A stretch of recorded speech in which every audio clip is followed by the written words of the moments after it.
ഈ പുഴയും കടന്ന് സീരിയലിൻ്റെ അടുത്ത ആഴ്ചയിലെ മുഴുവൻ എപ്പിസോഡ് റിവ്യൂ ആണ് പറയുന്നത്. അങ്ങനെ ആ സ്നേഹതീരത്തേക്ക് എല്ലാവരും തിരിച്ചെത്തിയപ്പോൾ ഭയങ്കര അധികം ആശ്വാസമായിരുന്നു എല്ലാവർക്കും. കാവേരിക്കും ഗംഗക്കും യമുനൊക്കെ സ്വന്തം വീട് തിരിച്ചു കിട്ടിയപ്പോഴുണ്ടായ ആ ഒരു സമാധാനം പിന്നെ പറയേണ്ടതില്ലല്ലോ.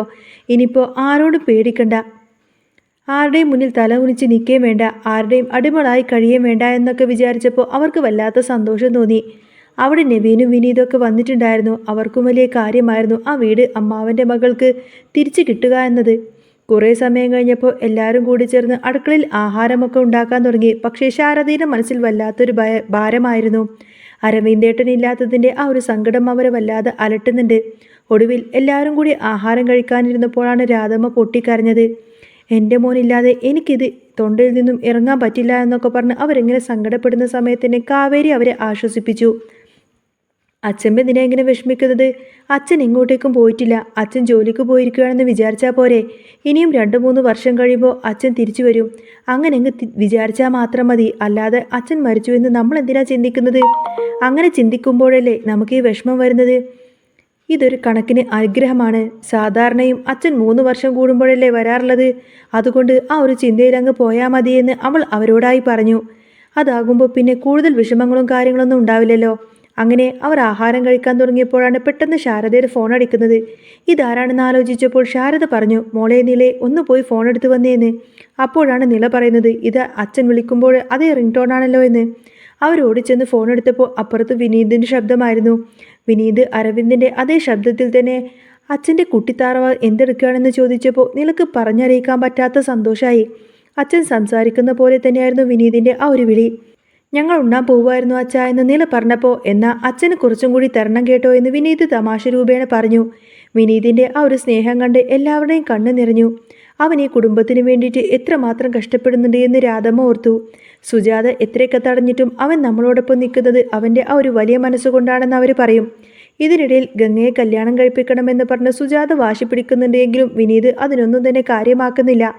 ആഹാരമൊക്കെ കഴിഞ്ഞ് എല്ലാവരും കൂടി സംസാരിച്ചിരുന്നപ്പോൾ ഗംഗ പറയുന്നുണ്ട്, ഇപ്പോഴാണ് ശരിക്കും ഒരു സമാധാനം തോന്നുന്നത്. നേരത്തെ ഒരു ആഹാരമെങ്കിലും സമാധാനമായി കഴിക്കാനൊന്നും പറ്റിയില്ലല്ലോ. കഴിഞ്ഞ ദിവസങ്ങളിൽ എന്തൊരു ടെൻഷനായിരുന്നു. അന്നേരം യമുനയും അത് ശരിവെച്ചു. ഇനിയിപ്പോൾ ആരും നമ്മളെ എവിടെ നിന്നും ഇറക്കി വിടത്തൊന്നുമില്ലല്ലോ എന്നൊരാശ്വാസം അവർക്കെല്ലാവർക്കുമുണ്ട്. പിറ്റേ ദിവസം വിനീത് കുറച്ച് സാധനങ്ങളൊക്കെ വാങ്ങിയിട്ട് വീട്ടിലേക്കെത്തി. ശാരദക്ക് അത് കണ്ടപ്പോൾ വല്ലാത്ത വിഷമം. എടാ വിനീതേ, സുജാത ഇതൊക്കെ അറിഞ്ഞാൽ പ്രശ്നമാവില്ലേ എന്ന് ചോദിച്ചപ്പോൾ അവൻ പറയുന്നുണ്ട്, അതിന് അമ്മ ഇതൊക്കെ ആര് കാണിക്കുന്നതോ? അമ്മ ഇതൊന്നും അറിയിക്കാൻ പോകുന്നില്ല. അമ്മാവന് കൊടുത്ത വാക്ക് എനിക്ക് പാലിക്കണം. ഈ കുടുംബത്തെ ഞാൻ ഒരിക്കലും കൈവിടില്ല എന്ന് അവൻ ഉറപ്പിച്ചു പറഞ്ഞു. ആ സമയത്തന്നെ കാവേരി ഒരു ജോലി വേണമെന്ന കാര്യം വിനീതിനോട് പറയും. കുടുംബം മുന്നോട്ട് കൊണ്ടുപോകണമല്ലോ, അനിയത്തിമാരുടെ പഠിത്തമൊക്കെ നോക്കണമല്ലോ എന്ന് അവൻ പറഞ്ഞപ്പോൾ വിനീത് അവളെ സഹായിക്കാമെന്ന് പറഞ്ഞു. ഗംഗ വന്ന് പറയുന്നുണ്ട്, ഞാൻ അത്യാവശ്യം തയ്ക്കുന്നുണ്ട്, അത് പോരേന്ന്. പക്ഷേ അതുകൊണ്ട് മാത്രം കുടുംബം മുന്നോട്ടൊന്നും പോകില്ലല്ലോ എന്ന് കാവേരിക്കറിയാമായിരുന്നു. നിലക്കും യമുനക്കും ഫീസും കാര്യങ്ങളൊക്കെ കൊടുക്കേണ്ടേ? ഇത്രയും നാൾ അച്ഛൻ ഉള്ളതുകൊണ്ട് നമുക്കിതൊന്നും തന്നെ അറിഞ്ഞിരുന്നില്ല. ഇതേ സമയം ഹോം സ്റ്റേയിൽ രാജേശ്വരി ആകെ ടെൻഷൻ അടിച്ചിരിക്കുകയായിരുന്നു. അവിടുത്തെ റിസപ്ഷനിസ്റ്റ് പെൺകുട്ടി പ്രസവത്തിനായി പോയിരിക്കുന്നു. എനിക്കിതെല്ലാം കൂടി ഒറ്റയ്ക്ക് നോക്കാനൊന്നും പറ്റില്ല എന്ന് അവർ വേവലാതിപ്പെട്ടപ്പോൾ നവീൻ കാവേരിയുടെ കാര്യമല്ലേ പറഞ്ഞു. അമ്മേ, എൻ്റെ കയ്യിലൊരാളുണ്ട്, നല്ലൊരു കുട്ടിയാണെന്ന് അവൻ പറഞ്ഞപ്പോൾ രാജേശ്വരി അത് സമ്മതിച്ചു. വിനീതും നവീനും കൂടി കാവേരിയെ ഒരു ഇൻ്റർവ്യൂവിന് തയ്യാറാക്കി. അമ്മയുടെ മുന്നിൽ വളരെ പക്വതയോടുകൂടെ പെരുമാറണമെന്ന് അവർ അവൾക്ക് പറഞ്ഞു കൊടുത്തു. കാവേരിയുടെ ജോലിക്കാരെ വീട്ടിൽ പറഞ്ഞപ്പോൾ ശാരദക്ക് സമ്മതമേ ആയിരുന്നില്ല. ആ രാജേശ്വരി നിന്നെ എത്രമാത്രം അപമാനിച്ചതാണ്. വിഷുവിന് സദ്യ കഴിക്കാൻ പോയപ്പോഴത്തെ കാര്യം മറന്നുപോയോ എന്ന് ചോദിച്ച് ശാരദ ചോദിച്ചു. പക്ഷേ കാവേരി നിർബന്ധിച്ചു, ഒരു ജോലിയില്ലാതെ നമുക്ക് മുന്നോട്ട് പോകാനൊന്നും പറ്റില്ലല്ലോ എന്ന്. അപ്പുറത്ത് രാജേശ്വരിയും കാവേരിയെ ജോലിക്കെടുക്കാൻ മടിച്ചു. പക്ഷേ പ്രവീൺ ഇടപെട്ടുകൊണ്ട് രാജേശ്വരിയെ സമാധാനിപ്പിച്ചു. അരവിന്ദൻ പോയതോടുകൂടെ തന്നെ ആ കുടുംബം ആകെ കഷ്ടപ്പാടിലാണ്. ജയബാലൻ്റെ കൂട്ടുകാരൻ്റെ മകളല്ലേ എന്നൊക്കെ പറഞ്ഞപ്പോൾ രാജേശ്വരി അത് ശരിവെച്ചു. അങ്ങനെ കാവേരി ഹോം സ്റ്റേയിൽ ജോലിക്ക് കയറി. അവിടെ ചെന്നപ്പോൾ ആസിഫ് കാണിക്കുന്ന ചില കണക്കിലെ തിരിമറികൾ കാവേരി കണ്ടുപിടിച്ചു. ഇത് രാജേശ്വരിയുടെ മുന്നിലെത്തിച്ചപ്പോൾ ആസിഫ് ആകെ വെട്ടിലായി. നീ എൻ്റെ പണി കളയാനാണോ ഇങ്ങോട്ടേക്ക് വന്നത് എന്ന് അവൻ ചോദിച്ചു. ഞാൻ എൻ്റെ ജോലി കൃത്യമായി ചെയ്യുന്നു എന്ന് മാത്രമേ ഉള്ളൂ എന്ന് കാവേരി മറുപടി നൽകി. ജയപാലിന് ഈ ഒരു കാര്യം പറഞ്ഞപ്പോൾ വലിയ ദേഷ്യം വന്നു. സ്വന്തം കൂട്ടുകാരൻ്റെ മകൾക്ക് ജോലി കൊടുത്തത് അയാൾക്ക് ഒട്ടും തന്നെ ഇഷ്ടപ്പെട്ടില്ല. ഇതിനിടയിൽ വിശാലും യമുനയും തമ്മിലുള്ള ആ ഒരു ബന്ധം വലുതായി വരികയായിരുന്നു. വിശാലിൻ്റെ ബൈക്കിന് പിന്നിൽ കയറി യമുന എങ്ങനെ കറങ്ങി നടക്കുന്നത് കോളേജിൽ വലിയ സംസാര വിഷയമായി.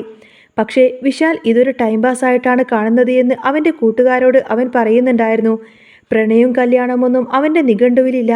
ഇതൊന്നും അറിയാതെ യമുന അവൻ്റെ പിന്നാലെ തന്നെ നടക്കുകയാണ്. ഇത് കണ്ട് ഗംഗ യമുനയെ നന്നായി വഴക്ക് പറയും. വിനീതാവട്ടെ ഗംഗയുടെ കയ്യിൽ ബിസിനസ് മെച്ചപ്പെടുത്താൻ വേണ്ടിയിട്ട് തൻ്റെ കടയുടെ ഒരു വശത്ത് അവളുടെ പേരും നമ്പറൊക്കെ വെച്ച് പരസ്യം കൊടുത്തു. സ്ത്രീകൾക്കുള്ള തയ്യൽ വർക്കുകൾ ഗംഗയെ ഏൽപ്പിക്കാൻ വേണ്ടിയിട്ടായിരുന്നു അവൻ്റെ നീക്കം. വിനീതിൻ്റെ ഈ ഒരു കരുതൽ കണ്ടപ്പോൾ ഗംഗക്ക് അവനോടുള്ള സ്നേഹം കൂടി. ഹോം സ്റ്റേയിലെ കണക്കുകളിൽ ആസിഫ് കാണിച്ച ആ ഒരു വലിയ വെട്ടിപ്പ് കൈയോട് പിടികൂടിയതോടുകൂടെ തന്നെ കാവേരി അവിടെ നിന്നും കരുത്തിട്ട് സാന്നിധ്യമായി മാറിയിരിക്കുന്നു.